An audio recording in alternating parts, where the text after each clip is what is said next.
Imaginez deux auteurs. Le premier publie un seul livre, il fait 100 ventes et ça s'arrête là, fin de l'histoire. Le deuxième publie une série de 5 livres. Son premier tome fait aussi 100 ventes. Mais là, quelque chose de très différent se passe. Une partie de ses lecteurs adorent son univers et ils achètent le tome 2, puis le 3, le 4 et le 5.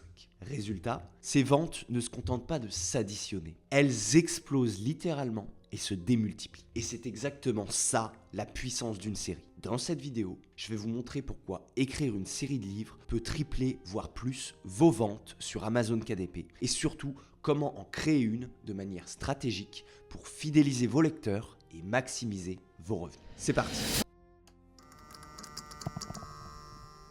La plupart des auteurs débutants rêvent d'écrire LE livre, celui qui deviendra un best-seller et qui leur ouvrirait toutes les portes. Mais si on est réaliste 2 secondes, publier un seul livre, c'est très limité. Même si c'est un bon livre, même si ça marche bien, mais il n'aura jamais l'effet de levier qu'une série peut vous apporter. Parce qu'une série, c'est beaucoup plus qu'une succession de tomes qui s'enchaînent.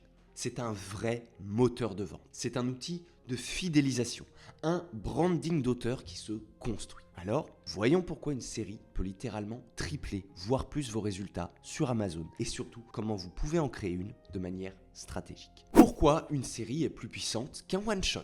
Eh bien, nous avons en premier lieu l'effet panier moyen qui entre en compte. Un lecteur qui aime votre livre, qui l'apprécie, il ne s'arrête jamais au premier. Il veut la suite, il veut rester dans votre univers, il veut retrouver vos personnages si vous faites de la fiction, ou bien il veut évoluer dans votre domaine si vous faites de la non-fiction, du guide pratique. Résultat, un tome vendu, ce n'est pas une seule vente, c'est potentiellement 3, 5, 10 ventes de plus derrière. Pour illustrer ça, prenons un exemple. Un lecteur achète le tome 1 de votre série. 40% d'entre eux vont passer au tome 2, puis au tome 3, etc. Et vos ventes s'accumulent naturellement. Avec une série, chaque livre devient une porte d'entrée vers les autres. Donc, évitez de sauter de niche en niche, mais plutôt focalisez-vous sur une seule qui peut devenir un véritable levier de vente. Une niche dans laquelle vous pouvez vraiment construire quelque chose. Parlons maintenant de la fidélisation et des fans. Une série de livres, c'est un peu comme une série Netflix. Voyez-le comme ça. Quand vous publiez le premier tome, vous accrochez vos lecteurs. Et après, ils attendent vos prochains tomes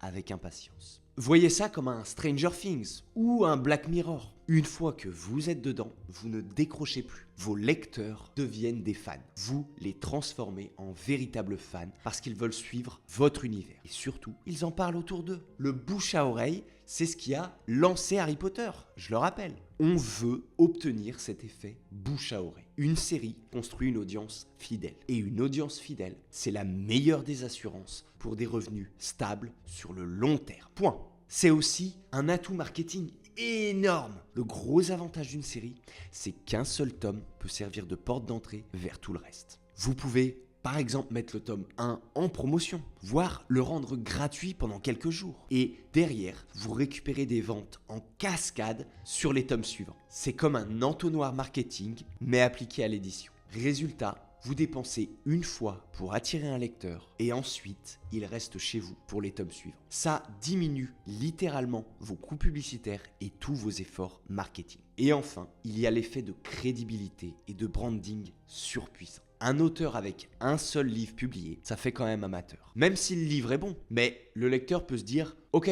mais est-ce que cet auteur est sérieux ?» Un auteur avec une série, par contre, ça change tout. Vous passez pour un véritable professionnel. Vous avez un univers, une cohérence et un catalogue solide. Et surtout, ça attire beaucoup plus facilement les lecteurs, mais aussi les opportunités. Opportunités de traduction, de collaboration, etc.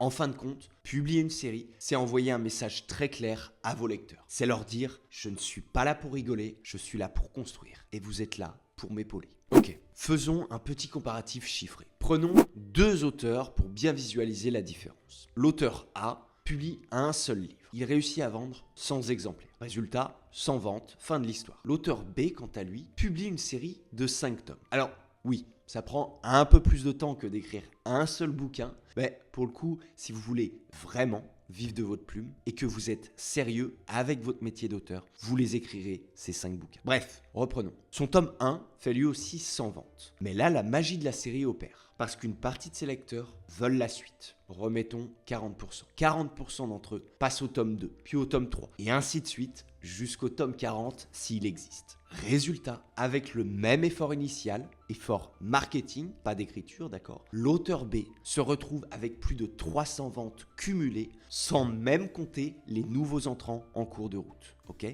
les nouvelles ventes. Et ça, c'est sans compter cet effet bouche à oreille, les reviews qui s'accumulent et l'audience fidèle qui attend les prochains tomes. Ils le veulent, alors donnez-leur. Vous voyez la différence? Même travail de départ, mais des résultats qui explosent littéralement grâce à la stratégie de la série. Alors, comment est-ce que vous pouvez mettre tout ça en place pour vos propres livres? Étape 1, vous devez avoir une thématique forte. Une série, ça ne peut pas être du bricolage. Vous devez avoir une thématique claire qui donne envie de revenir. En fiction, ça peut être un univers cohérent, avec, je sais pas, des personnages qu'on retrouve d'un tome à l'autre, ou des arcs narratifs qui se suivent. Par exemple, une romance de Noël qui est déclinée sur plusieurs saisons, ou une saga fantastique avec un héros récurrent. Ce ne sont que des exemples. Et en non-fiction, c'est le même principe. Vous segmentez une thématique. Par exemple, une série sur la productivité, planifier sa journée, optimiser son énergie, atteindre ses objectifs, etc. Ou une série sur le bien-être, j'en sais rien, mais la nutrition, la méditation, le sommeil. Bref, c'est vous qui voyez. Ça, c'est pas mon problème. L'idée principale qui se dégage d'une série, c'est que vos livres soient connectés entre eux. C'est hyper important. C'est vraiment quelque chose de très important. Un lecteur qui aime le premier doit logiquement avoir envie de lire le deuxième. C'est l'effet que vous devez produire avec vos séries de livres. Bien, une fois que vous avez une thématique forte, vous devez impérativement la planifier dès le départ. Pas besoin d'écrire toute la série d'un coup, ok?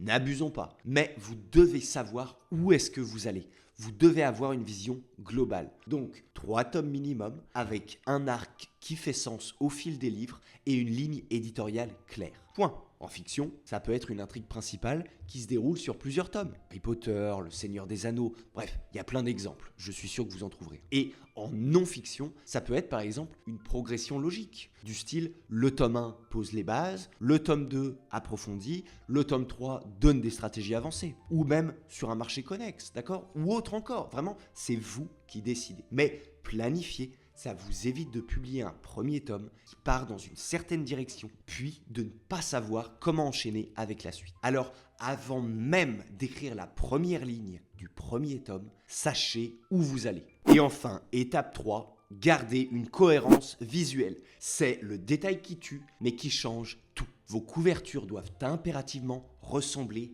à une collection. Même style graphique, même couleur, même typographie. Point. Pas de changement en cours de route. Quand un lecteur voit vos livres côte à côte, il doit tout de suite comprendre qu'ils appartiennent à la même série. Et ça démultiplie vos ventes. Parce que l'effet collection pousse les lecteurs à tout acheter. Et si vous voulez pousser encore plus loin votre stratégie, utilisez un lead magnet avec votre série. En fiction, par exemple, je sais pas, offrez un préquel gratuit ou une nouvelle qui introduit vos personnages. Carrément le tome 1 en promotion, d'accord ? En non-fiction, offrez un extrait gratuit ou un workbook ou même une ressource complémentaire. Vraiment, faites travailler votre esprit, vous allez trouver. Pourquoi avoir un lead magnet? Parce que ça vous permet de capter le contact de votre lecteur. Et une fois que vous avez son contact, vous pouvez le relancer pour la sortie du tome 2, du tome 3, etc. Et c'est l'une des meilleures stratégies. Transformer un simple lecteur en fan fidèle. Et accessoirement, booster vos futurs lancements. Parce que comme je le disais, un fan, ce n'est pas juste une vente. C'est quelqu'un qui revient vers vous, qui revient vers vos livres à chaque nouvelle sortie. C'est quelqu'un qui parlera de vous autour de lui et qui vous suivra sur le long terme. En conclusion, un seul livre, c'est limité. Une série, c'est un véritable effet de levier pour vos ventes. Des ventes qui se démultiplient, des lecteurs qui se fidélisent et un marketing beaucoup plus puissant. Si vous voulez construire un vrai business sur Amazon KDP, construire une véritable carrière d'auteur à succès, arrêtez de penser one shot s'il vous plaît. Commencez à penser série parce que c'est ça qui change tout. Si cette vidéo vous a plu, mettez un petit like et abonnez-vous à la chaîne pour ne pas rater mes prochaines vidéos. Parce que dans les prochaines vidéos, et même toutes celles que j'ai publiées jusqu'à présent, je vais vous montrer concrètement comment transformer vos livres et votre carrière en un vrai business rentable pour vivre de votre plume. Alors on fonce et on s'abonne. Et bien sûr, je n'oublie pas, termine cette vidéo par le traditionnel tirage au sort. Le grand gagnant de cette semaine qui remporte 1 heure de coaching avec moi est... Tadam! Félicitations à toi, je suis ravi pour toi et j'ai hâte qu'on puisse discuter ensemble de ton avenir en auto-édition et voir comment est-ce qu'on peut faire décoller tes projets littéraires. Tu peux me contacter directement sur mon adresse mail qui s'affiche juste ici. Et pour les autres, pas de stress, chaque semaine, un nouveau tirage au sort est en jeu avec 1 heure de coaching à gagner avec moi d'une valeur de 150 €. Pour participer, il n'y a rien de plus simple. Abonnez-vous, c'est obligatoire pour être pris en compte. Mettez un petit like et surtout commentez cette vidéo. Le résultat du prochain tirage au sort sera annoncé jeudi prochain à 18 h avec la sortie de la nouvelle vidéo. Pour ma part, je vous dis à très bientôt. Réfléchissez en série et on se voit la semaine prochaine pour une nouvelle vidéo. Salut!